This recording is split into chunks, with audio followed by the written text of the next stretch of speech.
Welcome everyone to a thought-provoking episode where we delve into the intriguing question: is the relationship between husband and wife a spiritual practice or a form of retribution? According to Buddhist teachings, all relationships are deeply intertwined with karma and fate, not merely random encounters in our lives.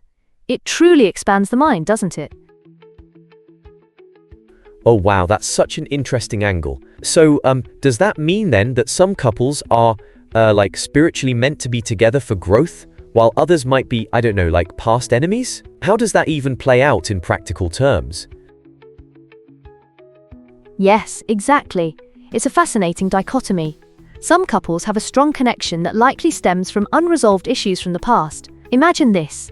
You might have had a turbulent history where perhaps you were rival warriors in a previous life. When you encounter each other now, those unresolved grievances can create significant tension.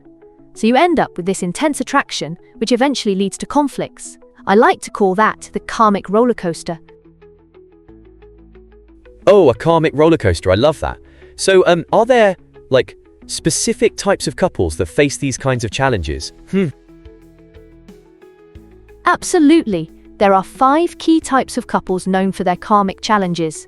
First off, we have couples with unresolved killing karma. They often start out with a bang, but then it spirals into chaos, much like a Game of Thrones episode gone awry. Right, that sounds camelolinese or intense. So what happens there? Do they just constantly fight? Or Warrington North Cheshire Group? Exactly. They can often find themselves in a never-ending cycle of conflict due to their past dynamics. Picture this. They're magnetically drawn to each other, yet their history keeps pulling them apart, much like magnets of the same polarity. I feel like I've encountered some folks like that. And what about the couples in debt from love? Does that mean, one partner is just really into it while the other isn't? Spot on.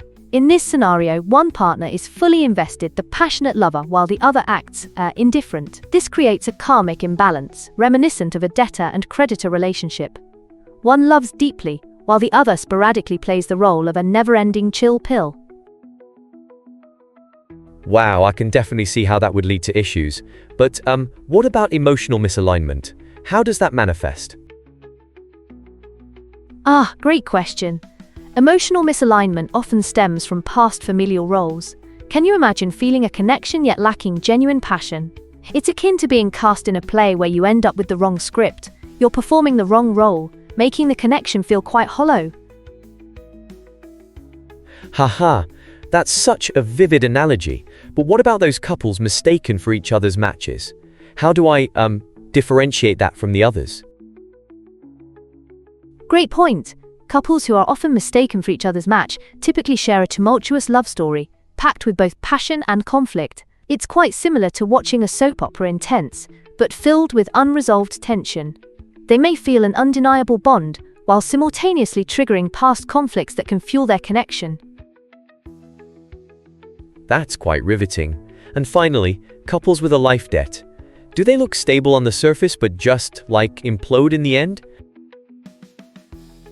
Exactly. They might appear perfect for years on the exterior, but underneath, those unresolved debts could surface, leading to tragic endings.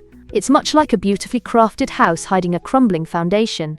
Everything might seem fine, but trust me, there's a storm brewing just beneath. Oh, I see. And how can couples navigate these complex dynamics then? Well, Buddhism suggests some practices like chanting and making compassionate vows, which can help them steer away from retribution and lean towards spiritual practice. It's all about recognizing those karmic roots and focusing on healing.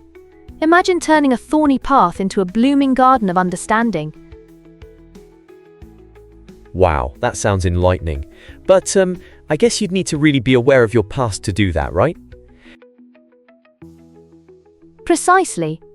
True understanding in relationships hinges on seeing beyond mere emotional experiences. It's about unlocking profound avenues for growth and embracing your karma rather than fearing it. Think of it as decoding a personal map that leads to not just healing, but also to higher awareness. Fascinating. I feel like I could talk about this for hours.